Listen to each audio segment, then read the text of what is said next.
আসসালামু আলাইকুম। সৌদি আরবের যাত্রীদের জন্য একটি দুঃসংবাদই বটে। নতুন করে এখন আবার এই সংক্রামক রোগের টিকা দিতে হবে সবাইকে বাধ্যতামূলক।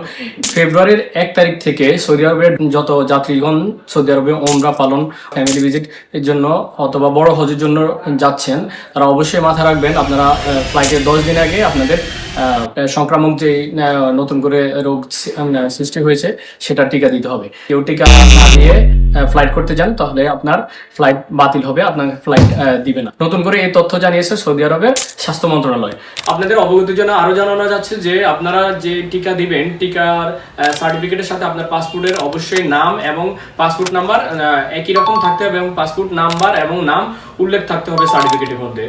চলুন আমরা জেনে নিই এই টিকাগুলো কোথায় দিবেন।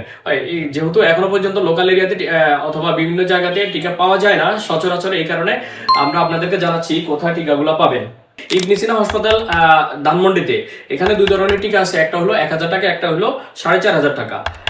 দিতে পারবেন যে কোনো দিন, প্রতিদিন সকাল 7টা থেকে রাত 10টা পর্যন্ত। এরপরে আছে ICDDR বি মোয়াখালী, এটা এখানে দিতে পারবেন 4800 টাকা প্লাস 100 টাকা রেজিস্ট্রেশন ফ্রি। আরো দিতে পারবেন স্কয়ার হাসপাতালে টিকা প্রতি টিকাতে 4500 টাকা নিবে। তারপর বাংলাদেশ স্পেশালিস্ট হসপিটাল মিরপুরে, সেখানে 4600 টাকা এবং 4800 টাকা দুই ধরনের আছে। এবং আছে প্রভা হেলথ বনানী 1000 টাকা প্লাস আরো 300 টাকা এরা সার্ভিস চার্জ দিবে। আপনারা যারা আমার ভিডিওটা দেখছেন তারা অবশ্যই ভিডিওটা শেয়ার দিয়ে সৌদি আরবে যারা যাত্রী আছেন তাদের কাছে ভিডিওটা পৌঁছে দিবেন, কারণ অনেকে হয়তো জানবে না। নতুন করে এই তথ্য জানিয়েছে সৌদি আরবের স্বাস্থ্য মন্ত্রণালয়। না জানার কারণে হয়তো অনেকে ফ্লাইট করতে চাইবে, ফ্লাইট করতে গেলে কিন্তু ফ্লাইট হবে না।